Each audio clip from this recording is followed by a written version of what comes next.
You are listening to Let's Talk Trio on podcasts. Keep up with the latest episodes by downloading the Podbean app or stream episodes via our social media accounts. Search for Let's Talk Trio on Facebook, Instagram, and Twitter. This episode is sponsored by Student Access.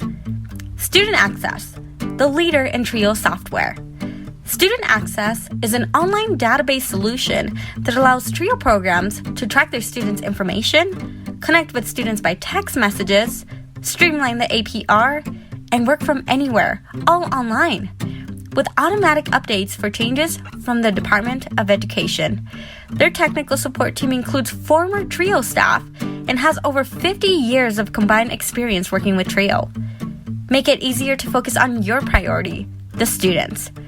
For more information and to request a free demo, visit their website at www.studentaccess.com or call them toll-free at 1-800-801-1232. That website again is www.studentaccess.com or 1-800-801-1232. Be sure to share your favorite episodes on your social media by tapping that share button. This is a great way to support the podcast. Now here's your host, Juan Rivas.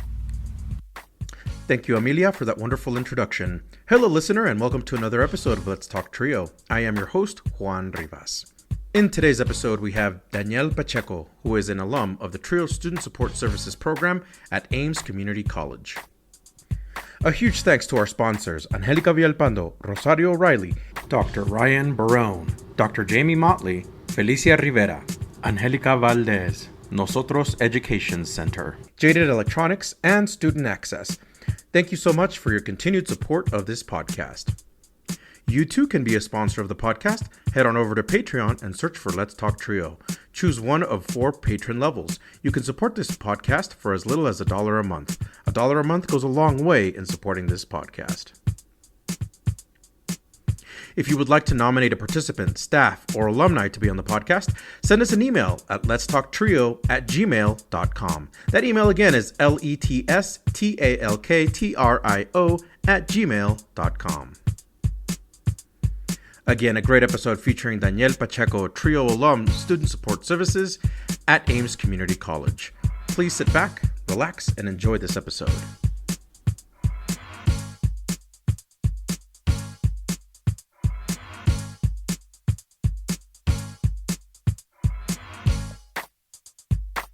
In 5, 4, 3, 2, 1.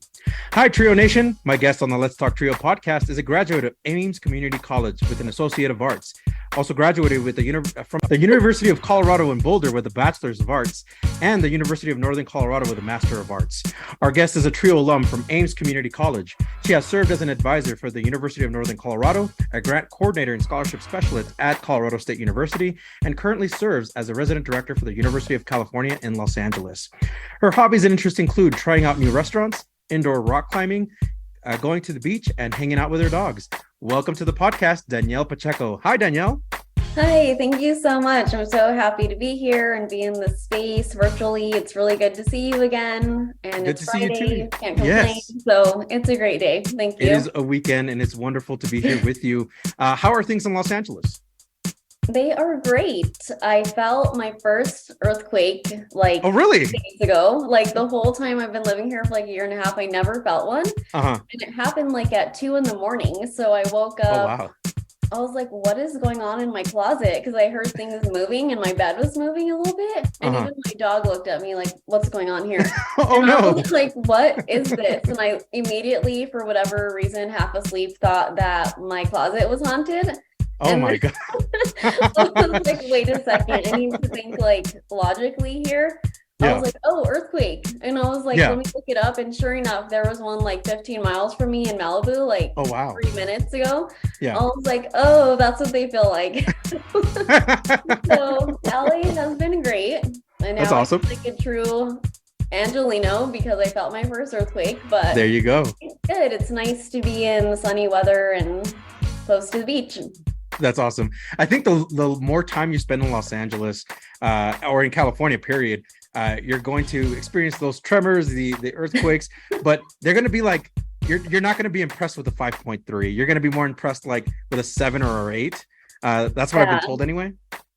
I don't want to be impressed by earthquakes by any means. Like, I'll take the 4s and 3s. Like, the 5s and plus can stay somewhere else, not here. But yeah, it was an interesting thing. Yeah. Right on. So for the audience, Danielle and I were colleagues at Colorado State University. We both served student achievement. Danielle, moving to California is a huge shift. What are you liking most about California, and do you miss Colorado at all? Yeah, so I've been here about a year and a half, and I technically live in West LA.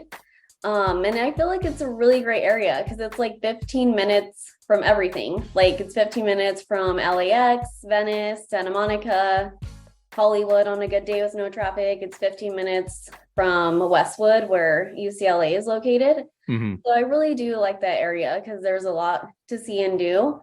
But I think living by the beach is probably my favorite thing, because living in New Mexico and Colorado, like, I never really saw the beach unless it was a vacation. So I think that might be my favorite thing, even though I don't go all the time, but it's nice to know it's close. But of course, I miss family and friends in Colorado, and just being able to like drive with no traffic and not have to like think about how you're going to get there. Like right now, if I was like, I'm going to go to dinner downtown or something, I would have to map it out. Like, how long is it going to get there? Where am I going to park? Because there's not a lot of places that offer parking. Mm-hmm. You're like having to struggle to find the parking. And do I have to make a reservation? So I feel like it takes a lot of time to like prepare and plan just to go like anywhere sometimes. And I think I miss that about Colorado, that you could just like go most places at any time and not have to worry about those things. So I do miss that, and the mountains. Right on. Yeah. But I mean, there's some mountains there in California as well that you get to enjoy. Yeah, I went to Lake Arrowhead last weekend.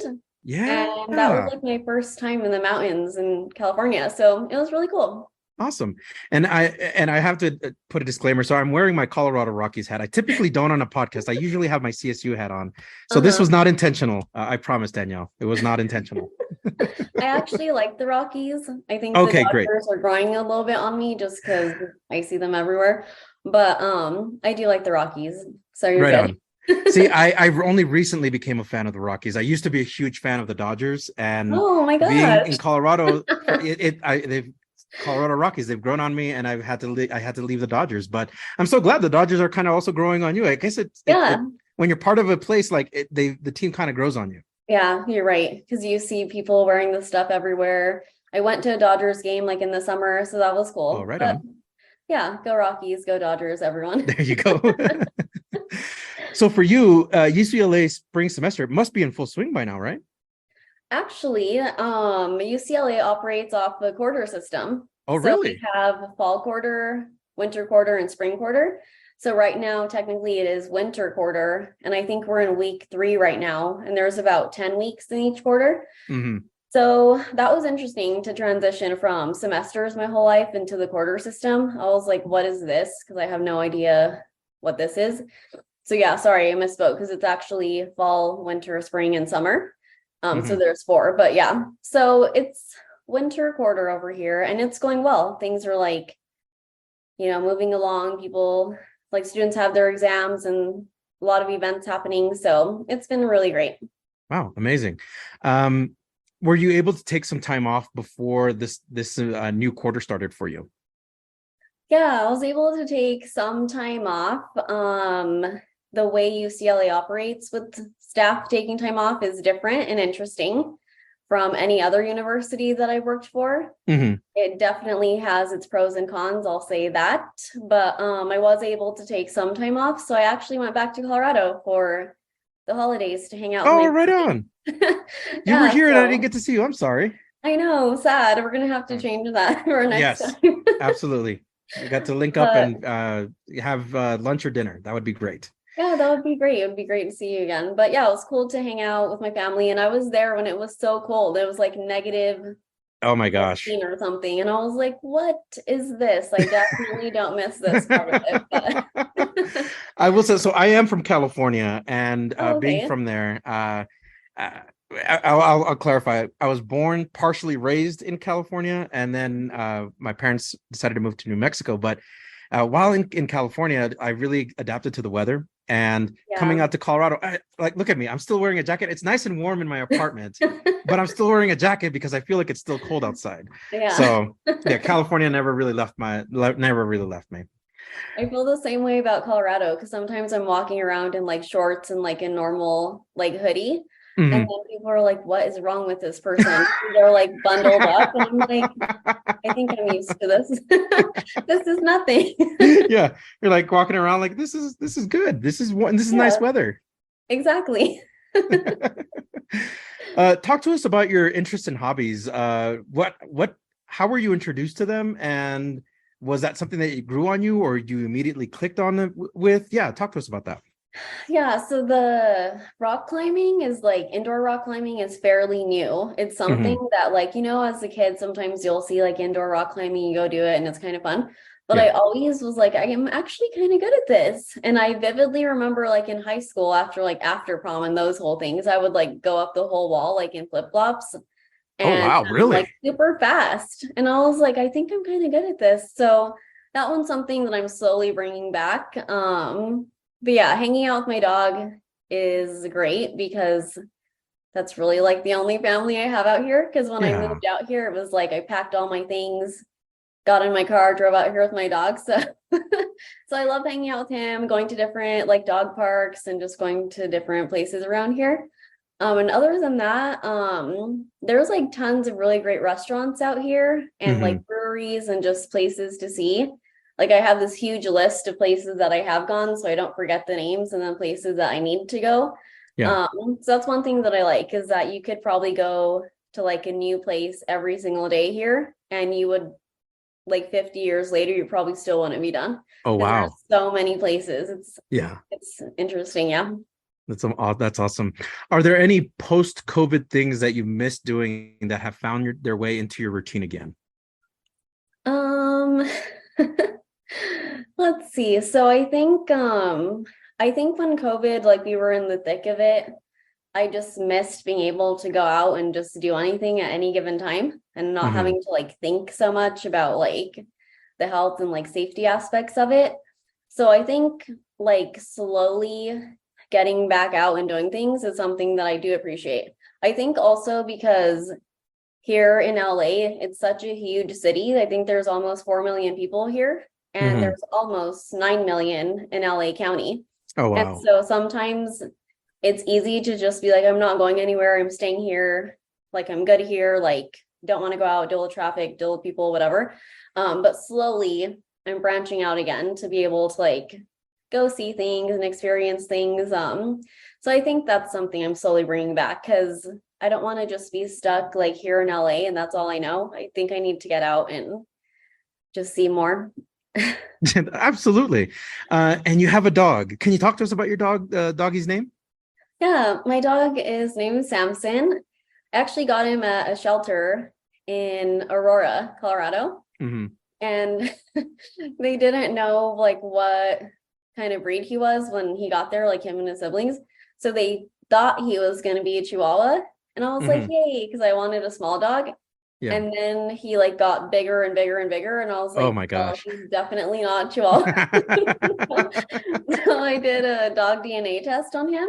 Uh-huh. And then it said that he was like a mix of things, like pit bull, Doberman Pinscher, Oh wow. terrier, and like a couple other things.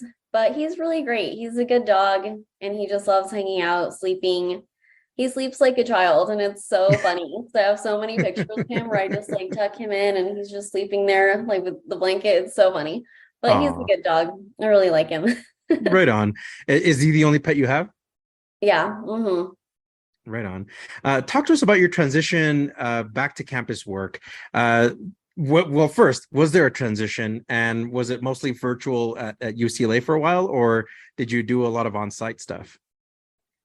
At first last year, I think they were slowly getting back into like how to operate with COVID. So most of it was like remote for the first like maybe half of the year, and then slowly they started kind of being in person more. But I think I actually like hybrid working spaces better. Mm-hmm. Like when before all of COVID happened, I was like, yes, of course, I love going into an office and hanging out and talking to people. But then now that like I've had the time to actually just be home, I feel like I get a lot of time back to myself because I don't have to worry about walking here and there, driving, worrying about all these other things. You can literally just attend so many meetings at home. So I do like the hybrid approach to things. Like when I have to be in person, sure, great, I'll do it. And also working at the university apartments, I do live like maybe like 20-ish, 15, 20 minutes away from campus. So that's kind of different too, because I don't feel like I'm like stuck on campus. I feel like I actually live kind of like in the city a little bit. So yeah, I do enjoy like the hybrid working environments, if that makes sense. Awesome. Yeah. As a follow-up, can you tell the audience what is it that you do at UCLA? Yeah, so I'm a resident director for residential life.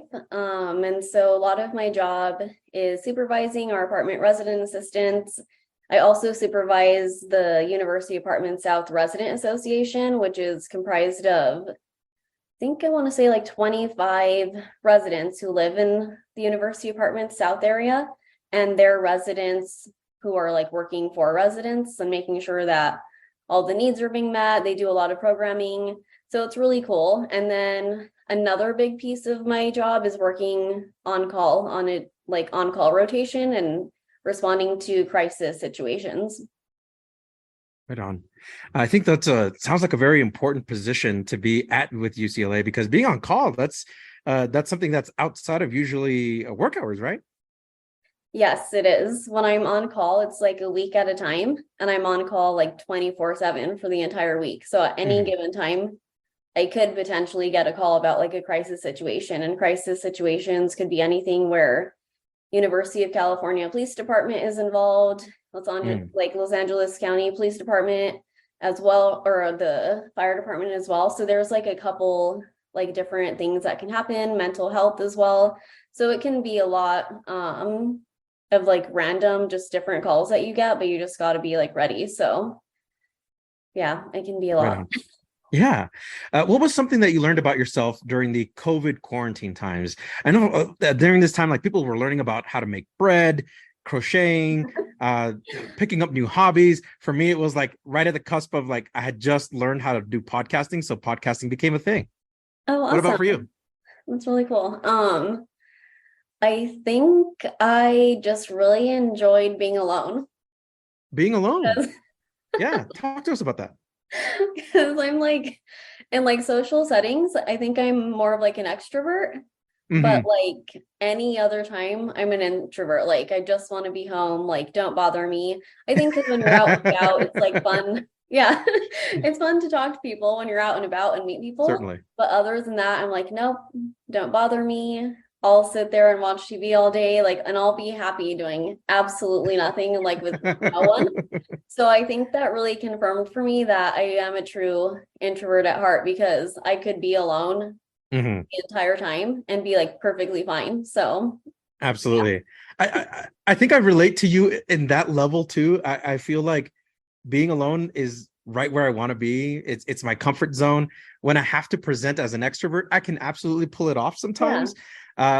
But I feel more comfortable alone. So yeah, I totally feel you on that one.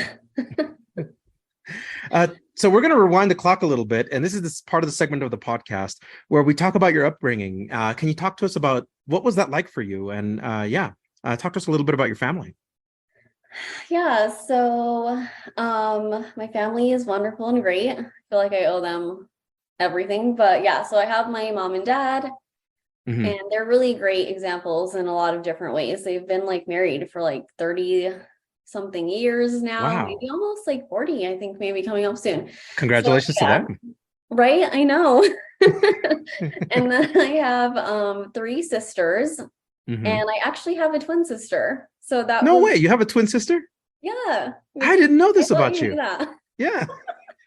So if you see another me in Colorado, it might not be me. I'm gonna be cautious. I'm gonna have to be. If I act like cautious. I don't know you, it's not me, it's her. I can see how like so easily how you can get away with this, Danielle. Like you could literally be here in Colorado, act like you don't know me, and then we talk again, and then you're like, I don't ever remember my sister mentioning that she ran into you. Like, I could see that. Actually, that's happened before where Oh, people are really? like, hey, I haven't seen you in forever. And I'm like, I don't know this person. And then I'm No like, way. wait, yeah. And I'm like, do you? And then I'll like ask them something. I'm like, oh no, that's my sister. And Yeah. it's so funny. But yeah. So, but having a twin growing up was great. I think it was really cool to always have like kind of like a built-in friend since like day one and someone that you Mhm. could just hang out with all the time. But my upbringing was really great. I'm really like happy and thankful and grateful for everything that my parents and family like did for me. Right on. Did your family place a lot of importance or priority on education? They did. Ever since I could remember, they always said, like, you have to go to college. Like, I don't Hmm. even know if, like, in their heads it was like an option. And I was like, okay. And I think that was just the plan, that I was just always going to go, which was fine because that was something that I also wanted to. I'm pretty sure if I was like wanting to go a different route and I talked to them, they would have been okay with it. But Hmm. it was something that I wanted too. So I was just like, all right. But I think it was interesting because that was always the conversation. But Hmm. the missing piece was, well, how am I going to pay for it? Like financially. Hmm. Because it was like, Hmm. yes, there's this expectation of me, but I also don't even know what I'm doing. Hmm. So like, how am I supposed to pay for this? Right. Because that can be overwhelming to think about, right? Like college Yeah. expenses and all of that. So I know Mhm. we're going to cover that here in a little bit, but for you during your elementary school years, was it something that you like education just kind of clicked for you, or was education something that eventually grew on you? Yeah, talk to us a little bit about your elementary experience. Yeah, when I was younger, like elementary, middle school, high school, I really liked school. I liked being there, learning new things, hanging out with friends. So I don't think there was ever a point that I didn't really like school until I got older. Hmm. Like in college. But but yeah, when I was younger, I really enjoyed it. It was really cool just to like learn things, and I think I really just liked that. It was being around people like my Hmm. age, and it kind of felt like you were just hanging out with your friends all day, but you were learning too. So I Yeah. really liked school when I was younger. Were there any subjects or teachers that became like instant favorites for you? Yeah, I'll never forget my first and second grade teacher. I had her for 2 years, which was Hmm. really cool. Miss Foster. Miss And Foster. yeah, she was teaching at Madison Elementary in Greeley. Hmm. And she was really great. I really loved her. And she taught for like many years and I think like recently retired. She's someone that I'll never forget. And also, so half of the time I spent going to school in Colorado and then the other half in New Mexico for elementary school. And there was one Hmm. teacher, Miss Romero, and our principal, Mr. Gutierrez. I'll never forget him. They were great. What was it about them that makes them stand out in your mind? I think because they really cared, even though like we're young kids and kids can be like a lot sometimes, you could tell that even through all like the stress probably that they were going through and all the things that they had to do, that they really did care about like what we were learning and that we were doing the right thing and making good choices. So I liked that about them. Right on. Was there something while you were little that you were very obsessed with? Um, I really liked, okay, so my grandparents have like a ranch in New Mexico. Uh-huh. And I think I was really like obsessed with going and hanging out there all the time. So it'd be like Really? my dad would go and do things at the ranch, like with the family, Hmm. but he would take like me and my sisters along, and it was just really fun. I think Yeah. because, when you're a kid, you can make little random adventures out of anything and make things up. And it was just fun to like hang out and be outside. And I think that's one thing maybe a lot of kids don't do these days. They don't hang out outside. And I'm like, there is so much to see and do. Of course, there's so much to see and do, like technology wise, but I'm like, but you got to get out there. You Yeah, got to see it. absolutely. I think it's important to be outside and experiencing nature too. That's amazing. Mhm. Um, were there any other things that you were into while you were little? I think like toys. I really Toys. loved, the easy bake ovens. I do remember Easy From Bake. back in Yeah. the day. And I'm like, why were we even allowed to eat whatever they gave us? It's amazing we're still here today. Life observations with Danielle Pacheco, everyone. She Right? I is know. I giving you. saw this funny meme the other day that said that was like the original air fryer or something. And I was cracking up because I'm like, it was. It It was a really little light was. bulb cooking the entire thing. Yeah. I think when I was like little, just like pretending that I was like in a kitchen making things and stuff was just so fun Yeah. because, which is pretty ironic because I'm not that person today. You won't really find me in the kitchen.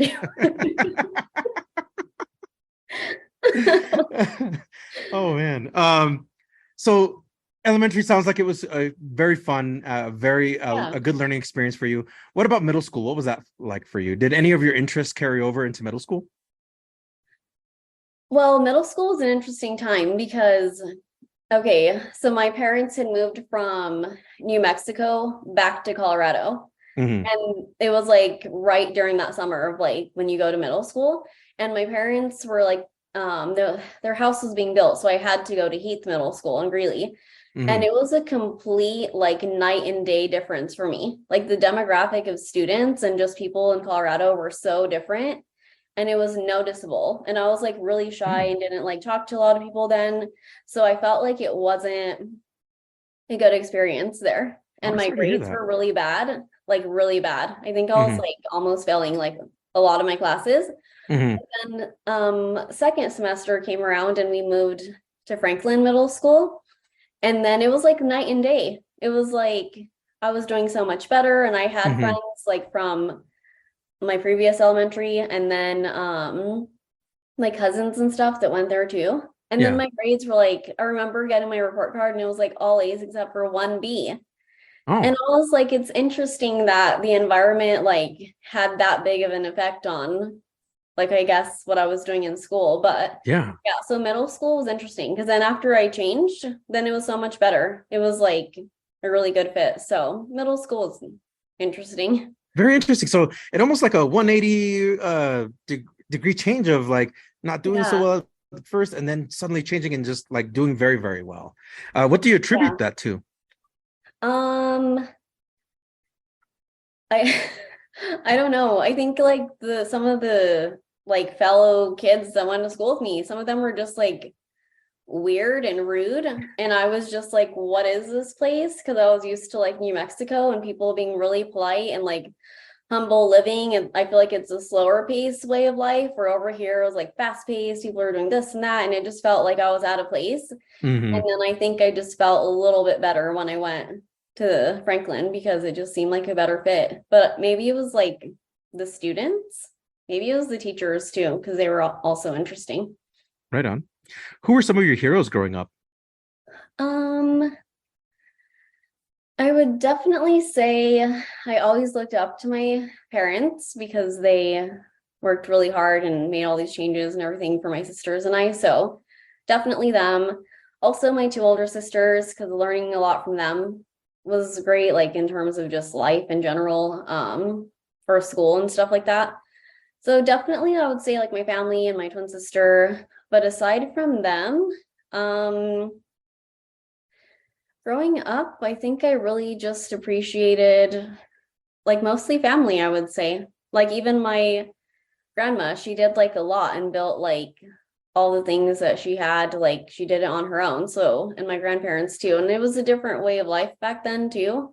And Hmm. so I think I just appreciated that they could work with so little and just build these amazing things. And I think I really just appreciated that. So probably mostly family, if I'm being honest.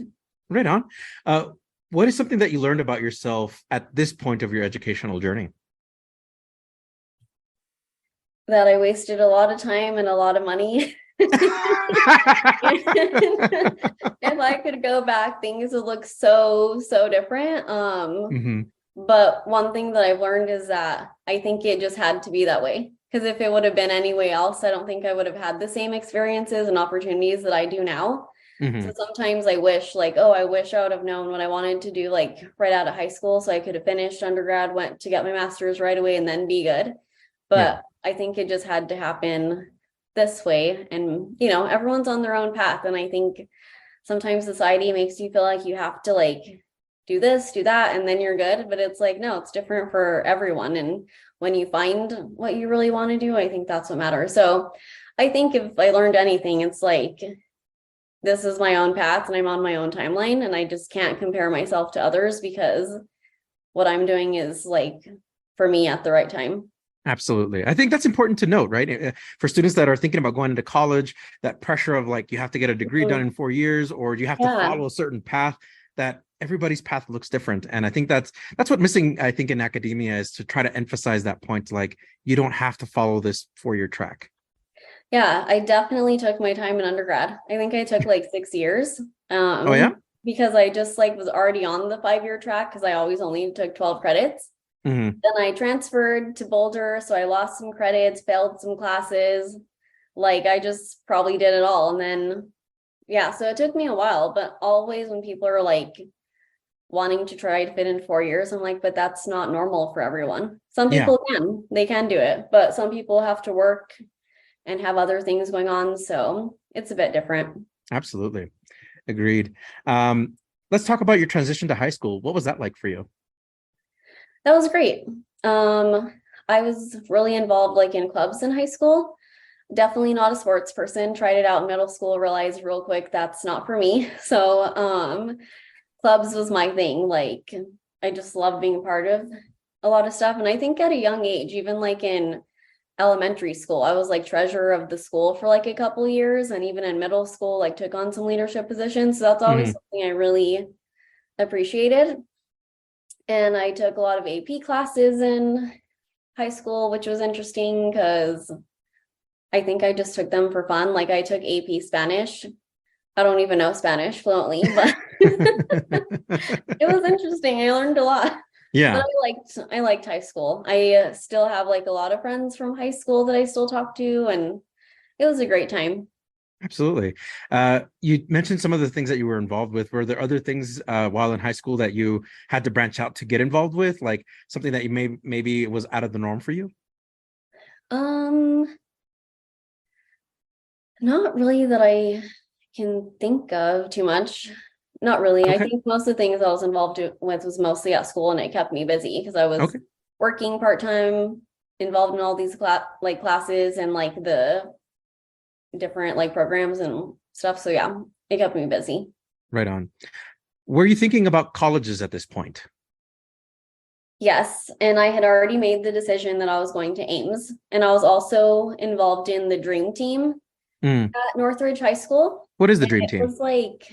It was I will definitely misspeak if I try to explain, but it felt like a high school trio, if I could put it in any way. And it was like, and I feel like it still exists today. They might have changed the name because that was like a long time ago. But it felt like a great support system. So they would chat with us and ask us like what we wanted to do, if we needed help with applications, anything like that. I think I even got a scholarship from them. My twin sister and I both did, actually. And that was really helpful because I was paying for my college. So when the reason why I decided to go to Ames is because I was paying for it on my own. So I was like, why not go and get like my general classes done at a cheaper rate at a smaller school? And so that's exactly what I did. Yeah. Right on. That's awesome. So you said you immediately thought of Ames, like that's one of the colleges you really want to attend. What was the inspiration behind that? Like, what motivated you to say, you know what, I'm going to Ames Community College first?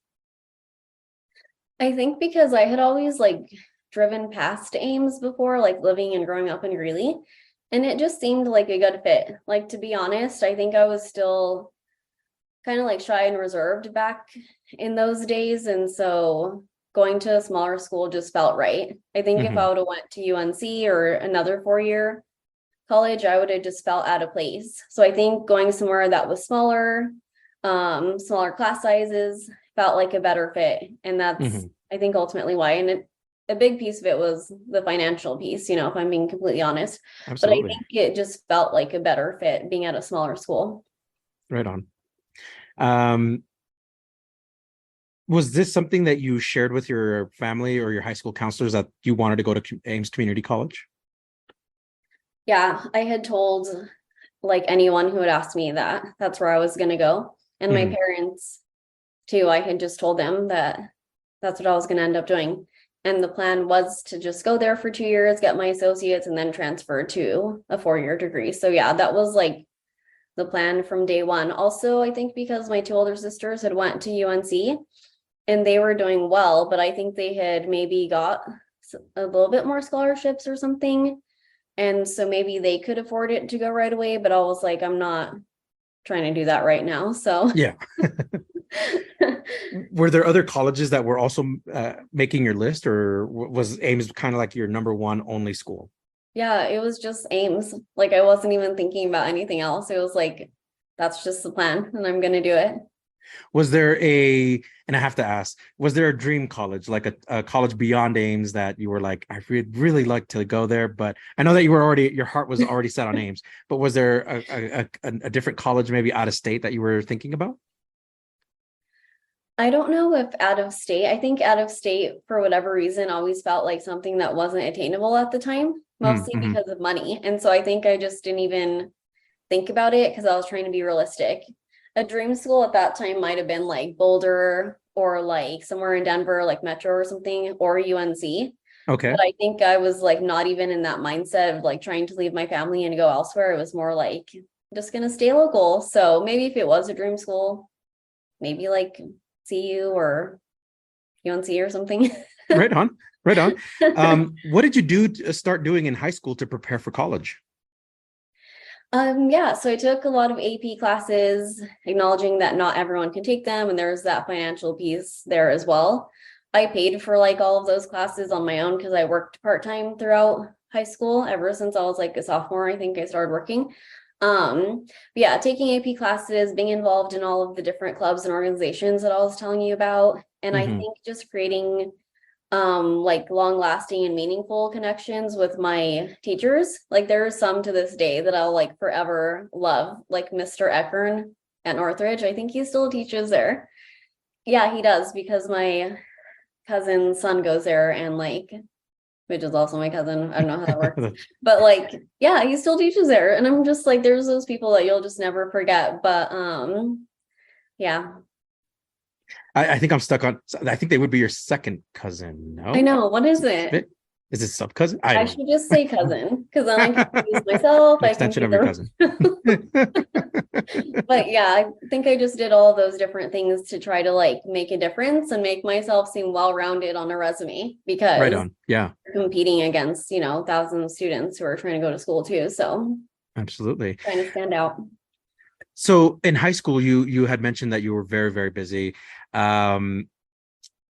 Walk us through like what did one day of a week or the whole week look like for you? Yeah, let's see. So let me think here.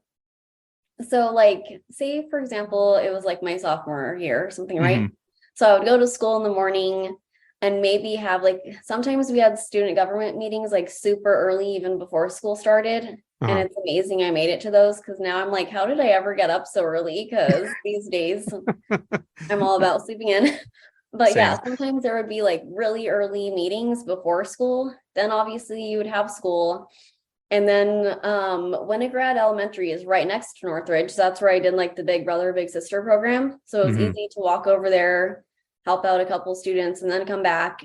And at a certain time, I was a wrestling manager for the wrestling team. They were really good that year because they took state.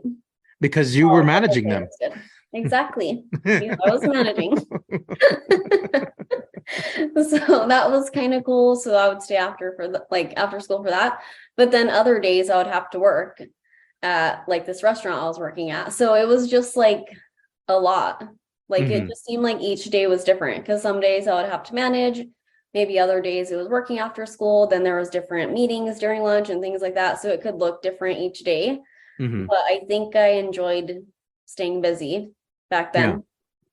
Now, a lot of high school students at this point take up summer jobs, or they end up working for the entire year. You said you had a job. Talk to us about that. What was that experience like for you? Yeah, I think at a young age, I just realized that if I wanted to go like shopping and do all these things, that I couldn't just rely on my parents to like buy all of those things for me, because there's bills and things to pay. So I think I just kind of took that responsibility on as like a young person to like start working when I could. So as soon as I could start working, I did. And then I was working probably like 5 days a week. So it was like a lot, but I think it really helped me understand like who I was as a worker, if that makes sense. And there's responsibilities and things along with that. And I think it was just like a fun time because it felt like being, like just hanging out with friends. It didn't really feel like work because I was working at a restaurant. But yeah, I think it was easy to manage too. It also takes, self-discipline and being responsible too. But it was easy to manage, I think, personally, going to school, working, doing all those things. So it sounded like you were super busy, like Monday through Sunday, it sounds like. How did you balance all of that, all of those demands on you? I don't know. I think that's the appropriate answer too. Right? Who knows? I don't know. I think for me, like each day I just see like what is on my schedule. And I'm the type of person where like I like to mark things off because it makes me feel like I'm accomplishing things. So, if I look at my day and I'm like, oh, school, check that off, meetings, check it off, and then work. So I think it's just like making sure that when I'm waking up each day, it was like the mindset, I think, of going into that day. Because instead of being like, oh my gosh, I have all these meetings and I have to work after school, it's like I have all these meetings, I have to work after school, and that's exactly what's going to happen, So maybe it was just like the mindset that I had back then to make sure that I needed to get these things done.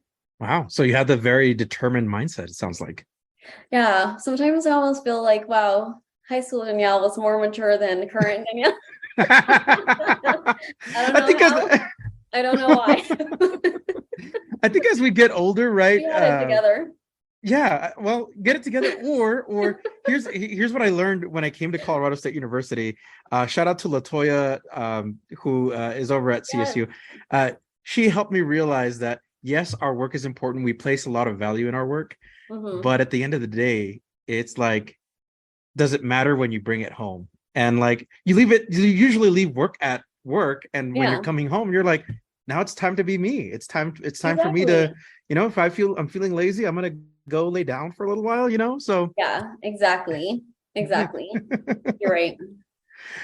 Talk to us about your graduation day. What was that like for you? And family response, what was going on that day for you?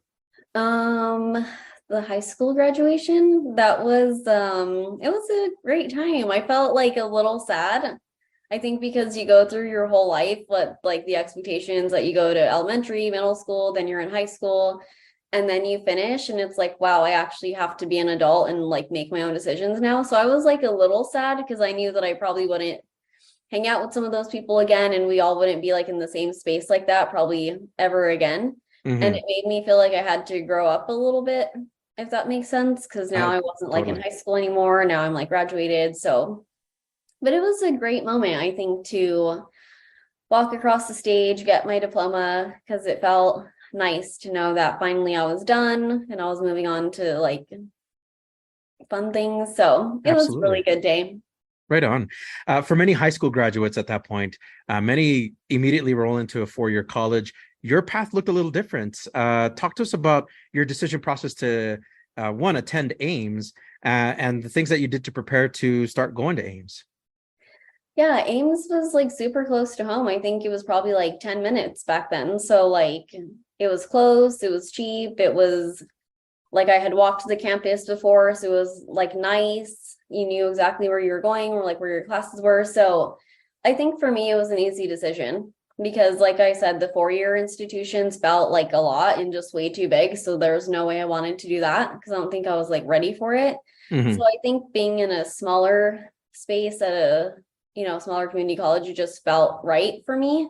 I wasn't like jumping into like something that I just knew I wasn't ready for. So I think, making sure that I was involved throughout high school and all the different things that I did helped with like the resume and the application process. I felt like that part was pretty easy.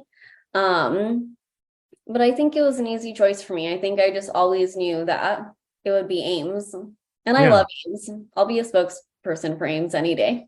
Shout out to Ames. We'll tag them on the podcast too. Right, We're going to tag them. Hey there. We'll be right back after a message from our sponsor. Are you seeking guidance to enhance your TRIO project's effectiveness and success? Look no further. NOSOTROS Education Center, NEC, is here to empower your TRIO project with expert consulting services. NEC's mission is to promote the effectiveness and impact of TRIO programs. Since 2003, NEC has specialized in providing professional development and in-service staff trainings, allowable cost services, for TRIO projects across the country. The team at NEC, with over 60 years of combined TRIO experience, offers customized workshops and seminars for project staff, compliance assessments, external evaluations, working on and submitting APRs, database customization and training, development of policies and procedures manuals, and project implementation or reorganization services. Additionally, NEC has secured over $774 million in federal funding with a 92% success rate through their live and on-demand proposal workshops, assistance with data collection and review, detailed technical reviews, and comprehensive proposal development services. Join the hundreds of colleges, agencies, and TRIO projects across the country who benefited from NEC's expertise.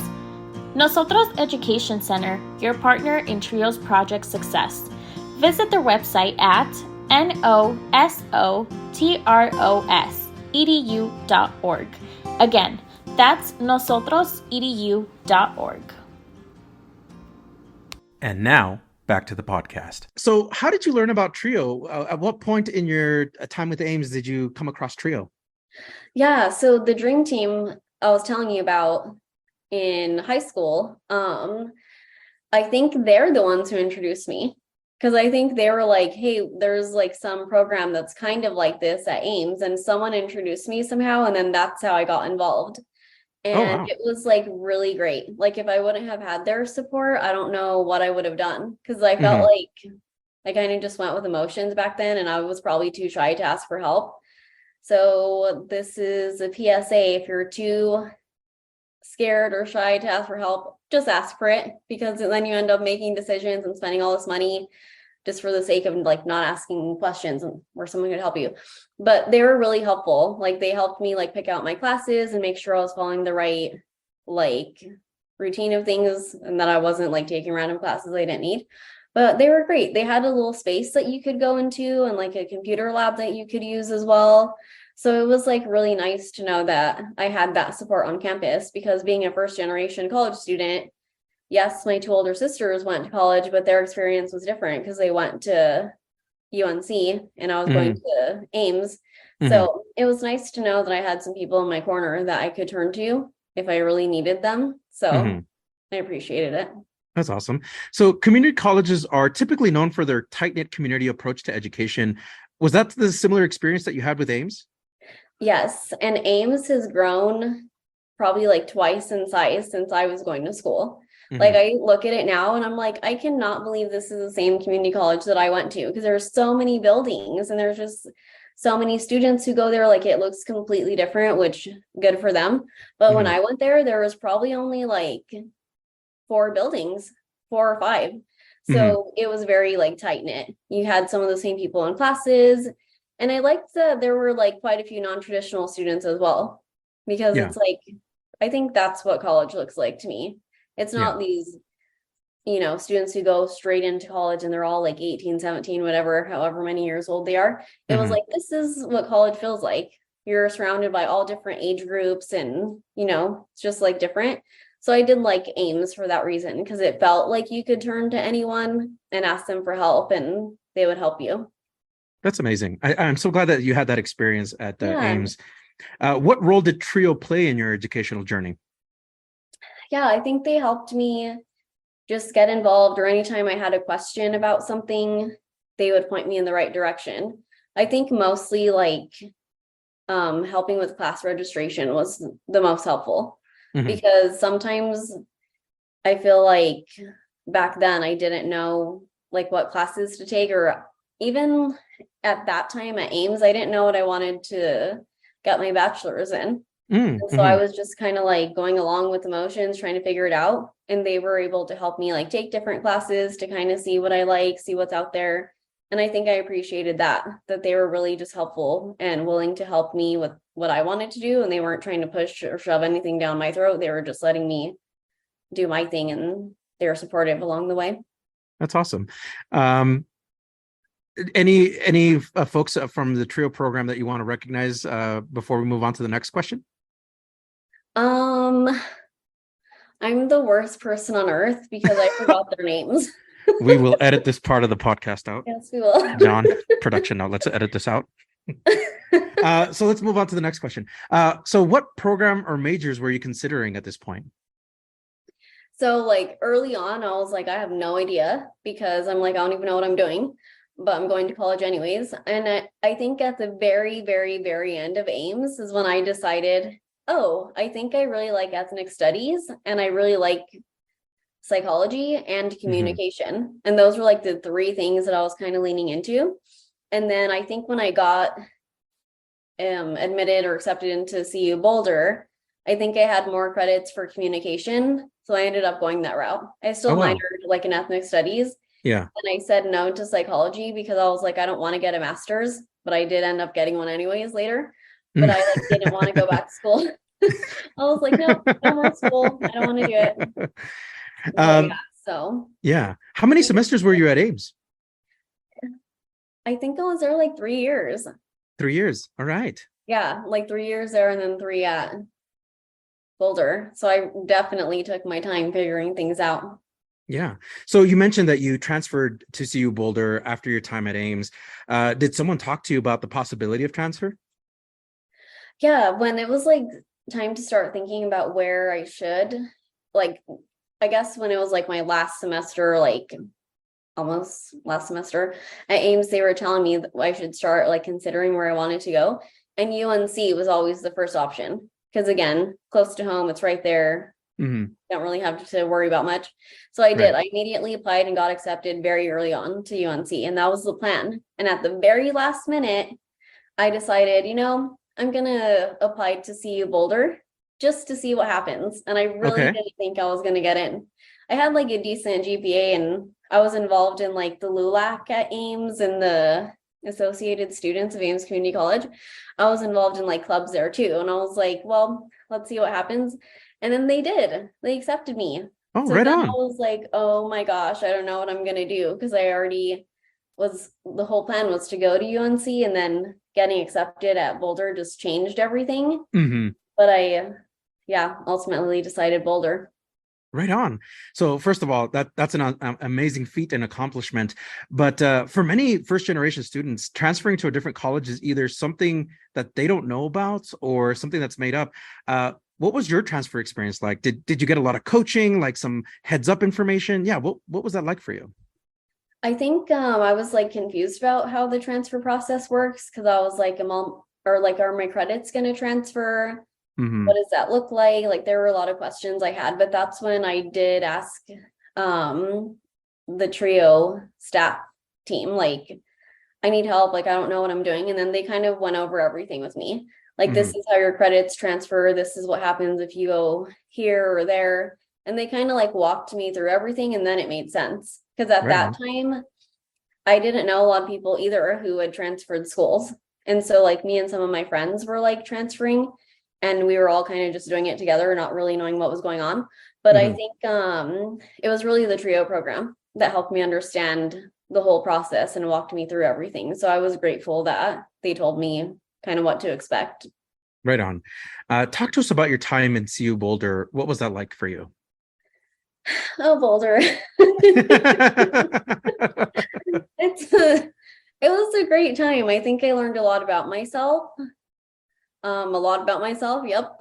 Because give us some highlights. Yeah, it was like the first time that I lived out on my own. And I think I was like, wow, I can make all these decisions. This is interesting. So yeah, there's a lot of stories there, but there's like a lot of like people that I met there that I still talk to today. I probably talk to them more than like anyone else. And I'm really grateful for that, like the lasting relationships and friendships I made there. Boulder's just different, it's completely different. The demographics are different there, predominantly white institution. That's a whole other thing.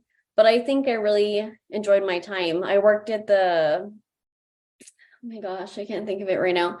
But I had a position there working like as an office staff, and then in the summers, also kind of like an RA position in a way. And so that was kind of fun. And also I was part of the McNeil program there, which I don't think it's a trio program, but it's definitely something that felt that way. Like very supportive, like they'll help you. They meet with you a couple of times a semester. So it was a good time at Boulder. I think it was like just good to learn more about myself and be in a different environment for once. Right on. What programs or majors were you considering here in Boulder, or for CU Boulder rather? Definitely communication and then ethnic studies. And to be completely honest, I ended up going with the communication degree because I was like, I honestly don't know if I get a bachelor's in ethnic studies, like what I'm going to do with that. And I felt like communication was pretty broad in general, that I could apply to a couple of different places and kind of like make it work. So yeah, I was considering those two, and then ultimately, got a bachelor's in communication, minor in ethnic studies. All right, right on. So you mentioned the McNeil program, but did CU Boulder also have a trio program? To be honest, I don't think so, because I think if I would have known that, I'm pretty sure the trio program would have told me, and maybe they did, and it's just me like not knowing or paying attention. But I do know that the McNeil program felt like trio. And even if it wasn't, like maybe they really don't have a trio program there, but it felt like that. And it was really helpful. But maybe things have changed and they have one now. But at that time, I want to say no, they didn't. Okay. Who were your mentors while at CU Boulder? Let's see. So Teresa Manchego was my supervisor at the time, and I don't know why for the life of me I cannot think of the program I worked for, but she was really great, and she had been there for a long time, so she like knew the ropes, and she was just great. Chris Pacheco, not related to me, but I used to lie and tell people that he was my uncle. It was a joke. But he was really great too. So probably them two are the ones I remember the most. So I kind of got a little detour question, and you can answer it if you want, or you don't have to. I feel like I keep putting you on the spot with the trio question programs, or the trio questions. No worries. But do you feel like CU Boulder also provided the same level of support that Ames did? You don't have to answer that question if you don't want to. I was linking. Sorry, I'm like. Okay, no, you're good. You're good. The program that I was in, McNeil did. They offered really great support and like had great programs and workshops and things like that. So I think it felt like a community with that program. Boulder, no. They're like, I think there's just thousands of students that go there, and it's easy to fall through the cracks, and like no one would know. Cause like, and at that time, again, I was like the type of student who wouldn't ask for help. Cause I was like, I don't even know what questions I'm supposed to be asking. And then I just wouldn't ask anyone. And like, yeah, so the certain programs I was a part of, yes, because it felt like community, but Boulder as a whole, I don't think so. There was one thing that I wish they would have done. I wish it would have been more inclusive and maybe branched out to different students that they didn't necessarily target. Right on. Is there a favorite memory from CU Boulder that you think about, or that you're like, you know what, I'm glad I've had that experience, and this is my takeaway from there? I think meeting my friend Valerie the first day ever was okay. Just so awesome. Funny. We talk about that sometimes randomly because it was just she's one of my like really best friends to this day. But it was just like such a random day, and it was like, this is so weird, but it was like fun. I think after that day, we're like, okay, we're going to be friends forever because it was just funny. But I think I always refer back to that day. And Boulder has like the hill where they have like a lot of businesses and different restaurants and stuff. So I think I walked that with her that day, and that was like one of the first times I had ever done that. So I think I just remember that all the time. That's awesome.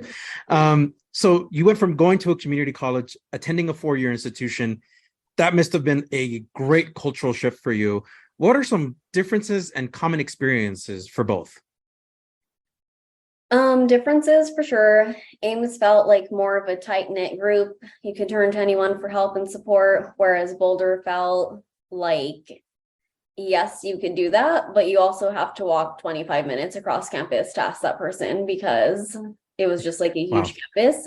Yeah. And like the support was definitely there, but it was just me probably not knowing like who to ask or, So I do appreciate Ames because it felt like you could go anywhere, get the support, whereas Boulder, maybe not so much. But similarities, I think it was just really great to like be in higher ed because I know that sometimes that's just something that's not accessible for everyone. And although, yes, I was paying for it on my own and doing stuff like that, it just felt nice to know that in the future, all of it would pay off somehow, some way. Yeah. But I think also the lasting relationships and friendships that I made is like something that was similar at both because I still talk to like a lot of people from both schools. So Awesome. What type of career were you hoping to follow? honestly, I have no idea because at that time I had worked in restaurants all throughout like high school and undergrad. So when I was like thinking about jobs afterwards, I had no idea, but I had been serving as like a waitress for like 4 years before that. So then they moved me up to manage when I graduated. So by the time I had graduated, I already had that job. So I wasn't really thinking. I was just like, okay, cool. Like I'll get moved up, I'll manage, do this for a bit, get the experience, and then go somewhere else. I think I was trying to be more of like in the customer service realm. But then I quickly realized that maybe that's not what I want to do. So yeah, so probably customer service back then. So as you neared graduation, were you preparing and as you kind of alluded to, were you thinking about a post-college life? Yeah, I think back then I was thinking like, oh, I'm gonna graduate, get a good job, work there for a couple years, get a nice car, get a house, get married, have children. And that's definitely not my life today. Vastly different. I know it's almost completely different. But I think that's maybe it was also like weird societal pressure that's what I was like, that's the normal thing to do. You go to school, you graduate from high school, you go to college, graduate, you meet someone, you get married, you have a good job, you do this and you do that. And I was like, but that's not really what it's like. So I think back then my idea of what I wanted was just like completely different. And then I think reality set in. Yeah. So then talk to us about that moment you graduated from CU Boulder. What was that moment like for you and what were you thinking about? I was really happy because I really liked Boulder and my parents weren't so happy about me going to Boulder, to be honest. They wanted me to stay close and go to UNC. So they were kind of, I think, upset at first to know that I was kind of like leaving because my other sisters had not done that. So I would have been the first one to be doing that. Right. So I think it felt good because then I knew like this is something that I wanted and I accomplished and did for me and I did it. And I just felt really happy because I did something that I wanted for once. And I could have went to UNC and like my parents would have been okay and stuff like that. But I think it was like finally I did something that I wanted and it felt really great to graduate because I never wanted to go to school again. And I was like, I'm done. I'm done forever. Right. So at this moment, you're graduated. What were you thinking of like, okay, time to look for a new job? But as you alluded to earlier, it seemed like you just wanted to get promoted, get that manager job. Was there something else calling to you? So at that time, not really, because they had asked me like, do you want to move up to this position? And like the number, like the salary number they had given me and stuff sounded great. So I was like, yeah, sure, like I'll do that. And in my head, I was like, I'll do this for like a year or something, get some management experience, and then just apply a couple other places. So that was really just like the plan all along. So I guess I wasn't really thinking too much about like after that. I think I was just happy to do that for that moment. Right. So how did you end up getting into the master's program? Yeah, so I really liked working with students. I knew that. And then I started I did a couple customer service jobs, like working at a call center, and that immediately told me, nope, like customer service, Oh. that realm is not for you. So Mm-hmm. I was like, I'm never doing that again. So then I started applying for higher ed jobs, and a lot of them, and I did get one. I worked for an honors program, and I was an admissions officer, so that was kind of cool. And then afterwards, I wanted to actually work at a university because that one was more of a remote job. Yeah. And then when I would apply, it would always say preferred masters, and they would always say no to me. And I was like, great, I'm going to keep hearing no unless maybe I go get one. So I randomly called UNC one day and was like, what master's programs do you have? This is what I'm looking for. And whoever was on the phone was very sweet and nice, and they helped me narrow it down. And then I reached out to those programs and said I'm interested, and then narrowed it down even further. And then that's how I did it. I think when I applied, it was in March or April. So it was already way past the application deadline for that year. So I knew pretty late, but that's what I did. I think I just kept hearing no. So that motivated me to go and look into it. So at that point, you decided more college is the way to go. Ultimately, what program did you enter? And were you also working while you were working on your master's? Yeah, so I ended up applying for the Higher Education and Student Affairs Leadership Masters at UNC, University of Northern Colorado. And when I told you that I applied kind of late, I did. And so then when they told me I was accepted, it was also late. It was oh, wow. June or July. And I was like, there's no way I'm going to have enough money to start school in August. So I actually deferred a year. So I deferred a year, still had my spot, which I don't know if a lot of people know that you can do that sometimes. You don't have to say yes right away and start. You can defer a year, save up some money, do whatever, and then go. That's what I did. Good advice there. In between, I just worked a couple jobs. I had a full-time job, and then I applied for graduate assistant positions for the next year so that could help me pay for it financially.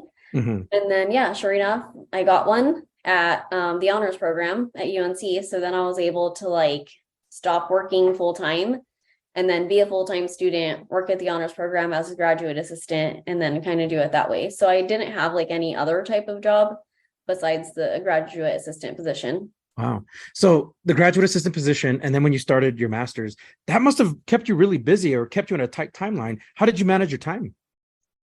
Yeah, I think I was working 16, 20 hours at the honors program a week. And then I had my classes. It wasn't terribly bad because the graduate assistant position was really flexible with hours. And then some of my classes were night classes. They would be from 5 to 8. So I could work all day at the office, then go to school 5 to 8, and it was fine. But I think it was a really good balance of working a couple hours a day, then going to school.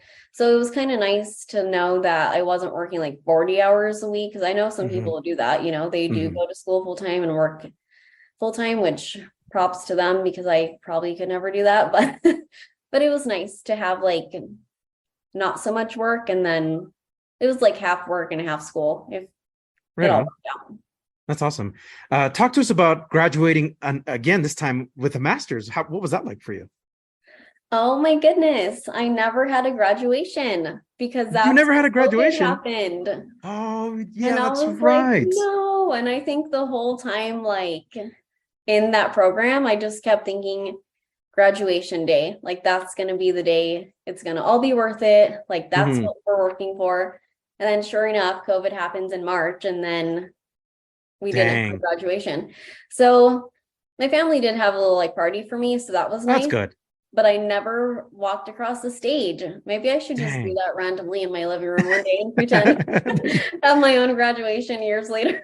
We're going to take a moment to celebrate Danielle Pacheco and her graduation. Thank so you. I'm sending a reaction. You are amazing. That's inspiring to go from, you graduated high school, got your associates, got your bachelor's, and then your master's. That's amazing. You went through really a gamut of degrees.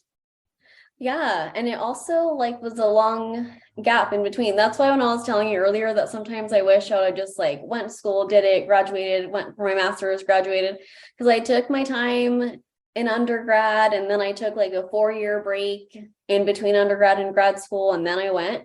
But I think it wouldn't have worked any other way, I think, because all the different opportunities and everything, I don't think like would have come up like for me that way. Like even in my master's program, I had to do an internship, and I applied to so many internships, and then I got one at Stanford University, and that was like my number one choice, and I wanted that one, and I got it. And I was like, I don't know if like that would have happened if I would have rushed it like in the past. Like there was just so many things that just like kind of fell in line and fell into place that you just gotta trust the process, I guess. Absolutely. Talk to us about your work experience up to this point, because there's a lot of shifts. You went from waitress to a college advisor or a college admission specialist. You had really a ton of experience. Talk to us about that. Yeah, I think maybe I'm wrong for saying this, but I feel like we live in an age where it's not the same anymore. Like you can't just get one job and work there for like 20 something years and retire, because back in the day you could do that and you could make enough money working 40 hours a week, and you could buy everything, you could live comfortably, and you could get a retirement and everything at the end of all of that. And now it's like, what is retirement? Like what are all these things? True. Can you even have that? I don't even know. Is it retirement even possible? Yeah. Exactly. I don't know. That's a great question that I still don't know. But yeah, I think I've gone a lot of different routes, but I think it's because I've come this far and I'm not gonna settle. Like I'm not gonna settle for pennies when I could get a different job that's gonna pay me what I'm worth, you know? So I think I've gone a lot of different routes, like customer service, realized that it wasn't for me. Did admissions officer work, then I went and got my master's, and then worked like as an honors advisor for a bit, then went to CSU, and now I'm here at UCLA. So I think it keeps getting better as I go. I still don't even know what I want to do sometimes. I'm like, this is good for now, but like who even knows? I don't know. But I think it's been a good road though. I've learned a lot, and like it's just been great along the way. I think I wouldn't have had it any other way. Right on. So not too long after that, you joined the student achievement team at Colorado State University. What role did you have there? Yeah, I was a grant coordinator and like student counselor. And then I also served as a scholarship specialist for a bit for I'm forgetting the name, forgive me, but it's like the Veterans Association or program on campus, because they were looking for someone to help manage their scholarships. So I did that for like a little bit too. But I really loved that job. We really loved you being there. I know, it was great. It felt like it was just a really great team, and I loved it. And my supervisor, love her. She's like amazing, and my team was just great. But I think at that point, I was like, I'm not really tied to anything in Colorado except for like my family. And I'm like, if now is the time that I want to go see something else and experience something else, I need to do it. So I randomly just applied to jobs to see what would happen, while also knowing that I could get told no and be completely happy at CSU because I loved that job. But then it worked out, and I was like, oh wow, no, like this is really good news. But then it like felt real, because I'm like, oh yeah, no, like this is actually maybe gonna happen. Yeah, it ended up happening, and then drove out here with my dog. So yeah, fun drive. so maybe seeing the beach made it real. Maybe feeling the earthquake made it real for you. Yeah. Yeah, I think it was just like a big transition. I was a little nervous because I'm like, I could go out there and it could like not work, and sure, then what am I gonna do? Like I could hate it out there, because I had only ever been to LA one time before, and it was for like 2 hours. And so, yeah, it worked out. It was good. Awesome. How long were you in the CSU role? About like 14 months. It wasn't very long, because I had graduated with my master's in like May, got the job in June, and then I left the job like in late August. So it was I remember like reading your email. A little over a year. Yeah. But it felt longer than a year. I think maybe because it was COVID or something, and we were all remote, that it felt longer. It did. Yeah. When I read your email at first, I was like, no way she's leaving. Like, it felt like we just got you and then you had sent the email to saying, you were departing to UCLA. And I think student achievement has wonderful people that we had got to work with. And because they're so student-centered, and the service for the focus, we have just student achievement had stellar employees, and you definitely being one of them. But you decided, moving on from that role, doing something else. Talk to us about that moment that sparked for you, that said, you know what, I got to have that change of scenery. I think I had just went through like a couple things, and I was like, you know what? I just got to do it. I think it was like COVID, like, and all these other things just started making me think like there's so much more than like just staying in Colorado, which is not a bad thing. People do it all the time. Right. But I was like, but I know that that's not what I want to do. And so I think I just told myself, like, now is the time to do it. Because if I don't do it now, then maybe something else happens and then I end up staying like longer. So I don't know really what like changed in me. Maybe it was just like, I don't honestly know. That's a great question. I think I just finally was like, I need to do this now or it's never going to happen. Because I wanted to go somewhere else, like maybe for grad school, but it worked out with UNC. And I was like, well, that could have been my chance. And then I was like, we'll just see what happens. But I'm really glad that it worked out at UCLA. Right on. As we shared earlier in the podcast, you moving to California was quite the shift. How are you adapting now? And give us some highlights about what you enjoy about California. There is so much to see and do. Like at any given time, you could go anywhere and probably be able to find whatever it is that you're looking for. Like there is just so much going on. Like I follow a couple of pages on social media, and they'll show like all these different restaurants, all these things to do. So I have like this huge list of things that I need to do. And I'm just like, how is this even like a thing? Because I think growing up in like smaller cities, you could like go and do whatever and like it's fine. But I think here there's just so much. Like I was telling you, like there's almost like 4 million people here. So when I first moved, I was like, oh, that's what they mean when they were talking about LA traffic, because it's like you have all these people trying to go to the same place at once. Like, of course, it's going to take you like 60 minutes to go like 7 miles. I think that's the part that I'll just never get over. It's like gas prices, taxes, and like traffic. Those are the things that I hate the most. But I do appreciate that there's just so much to see and do. And that I live in a pretty central spot, like I was saying, where you could go 15, 20 minutes one way and you'll get somewhere really cool. What was the most challenging aspect of this move for you?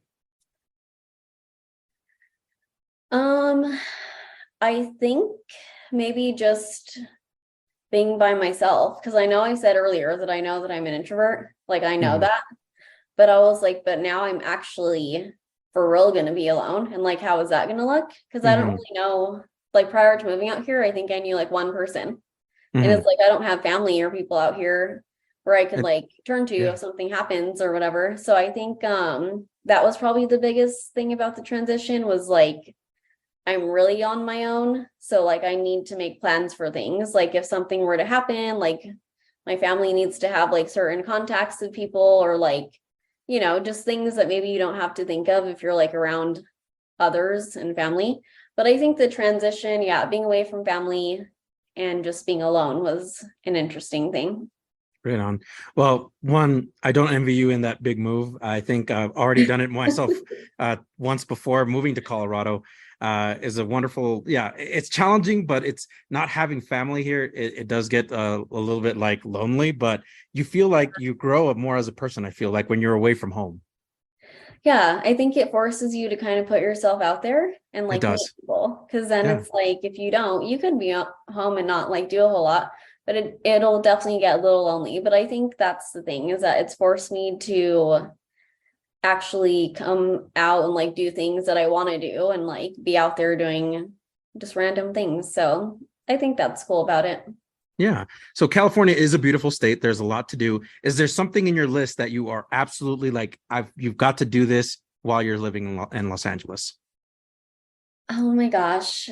I think there's a couple of things. So I want to just take a drive to San Francisco because there's a couple of different spots that I want to hit along the way.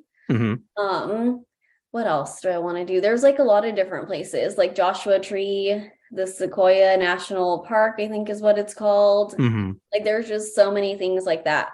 I think being in the city is like great, but then you don't actually get to see like mountains and things. And I think that's one thing that I need to like do more of is go see those types of things because the city will always be there. And it's actually kind of interesting because you could go to like Lake Arrowhead or Big Bear is another place around here, and that they have snow, like you could ski and snowboard and stuff, I think, over there. That's like 2.5 hours away. And then you can come back and like go to the beach like all in the same day. And I think that's really interesting. But I think I just need to get out more and visit different cities. Yeah, that's awesome. I don't know if you have TikTok. If you do, you need to follow his username is TK California. And he's just like he defends California to like his full heart. He dunks on the other states by like roasting he roasted Colorado recently, and I was like, I took kind of like half offense to that, but at the same time I was like, but California is better.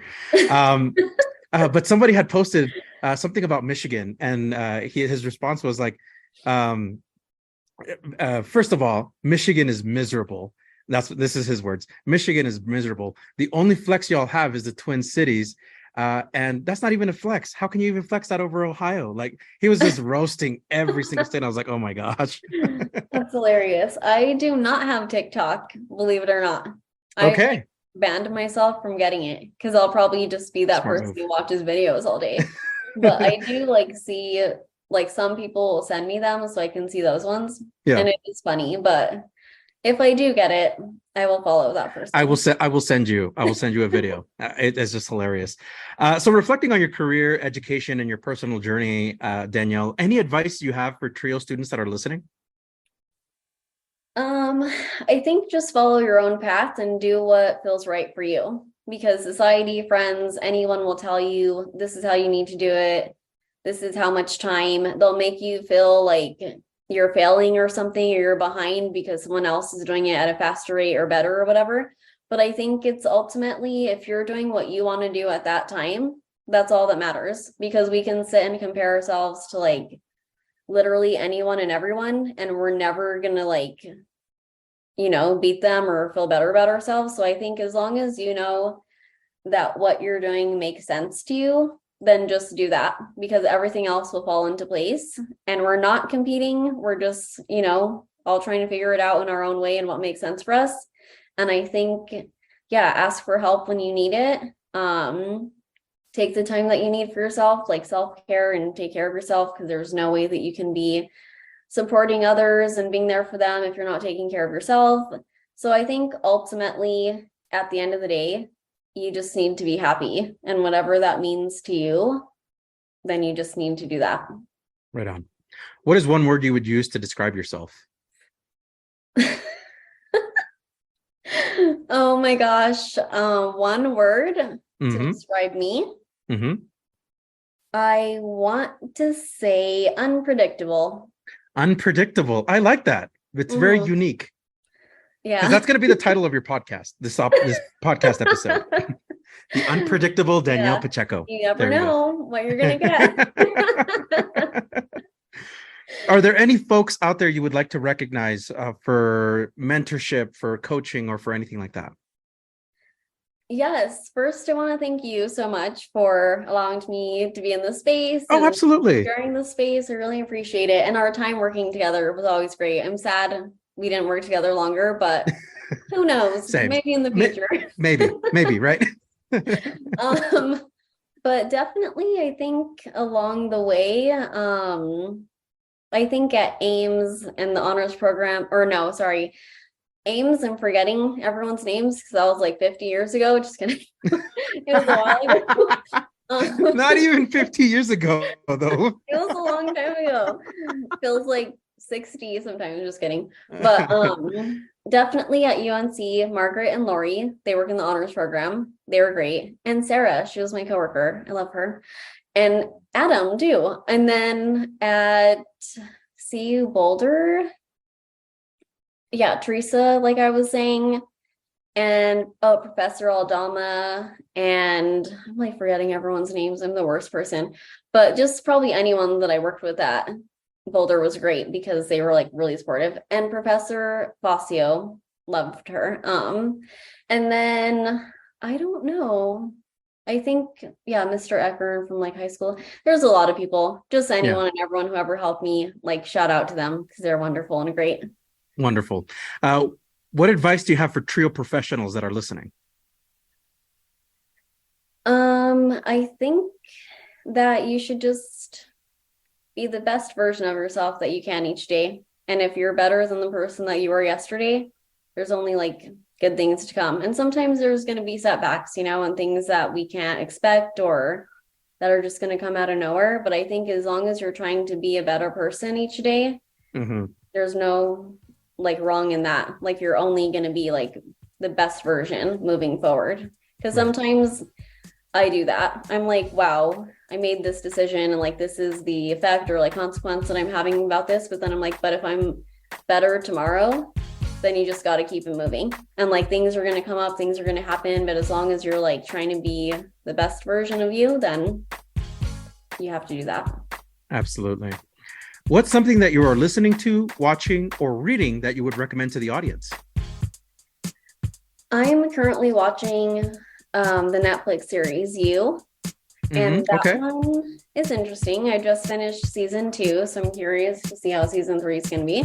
And I finished Yellowstone recently. I think that one's on Peacock. That one was cool. That one was interesting. Honestly, RuPaul's Drag Race. If there was any like reality TV show that I could be on, it would be RuPaul's Drag Race as a judge for like a day. Because that would be so fun. Right on. I think that's it, aside from Forensic Files, Dateline, and all the other things that I watch. Right on. As we wrap up this podcast, Danielle, I just want to say how much fun this was to get to catch up with you, to talk to you and hear your trio story. And above all, recognize all the hard work you put in to get it to this point. So kudos to you. Congratulations on everything that you've been doing. So we do have a tradition of sorts at the Let's Talk Trio podcast. We hope to get you back on as a guest, where we have the guest sign off. Care to do the honors? Hi, this is Danielle Pacheco, and I'm a trio alum of Ames Community College, graduate of Ames, CU Boulder, and University of Northern Colorado. And I'm so happy to be here sharing the space with you all, and Trio works. Are you a participant, alum, or staff of a trio program? Do you want your program highlighted? You or your program could be featured in an upcoming episode of Let's Talk Trio. Get a hold of us by going to our Facebook page or Instagram and send us a direct message. Search for Let's Talk Trio. We want to get your story to the public. That was our guest, Danielle Pacheco from Ames Community College Trio Student Support Services Program. Danielle, thank you so much for being on the podcast and for sharing your trio story. Remember, if you would like to be on the Let's Talk Trio podcast or know a staff, advocate, or participant or alumni, send us an email at letstalktrio@gmail.com. That email again, it's letstalktrio@gmail.com. A huge thanks to our sponsors, Angelica Villalpando, Rosario Riley, Dr. Ryan Barone, Dr. Jamie Motley, Felicia Rivera, Angelica Valdez, Jaded Electronics, NOSOTROS Education Center, and Student Access. Thank you all so much for your continued support of this podcast. I'd like to take a moment to thank our honorary members of the Let's Talk Trio podcast, Roderick Chambers, Tony Ho, Scott Kendall, and Susan Cramp. The Let's Talk Trio podcast team is John Russell, audio engineer, music producer and composer, post-production editor. Amelia Castañeda, script supervisor, marketing manager, social media manager, and producer. Juan Rivas, executive producer and host. This podcast was recorded January 27th, 2023. Remember to always exercise your right to vote. Thank you all so much for listening, and we will catch you on the next episode.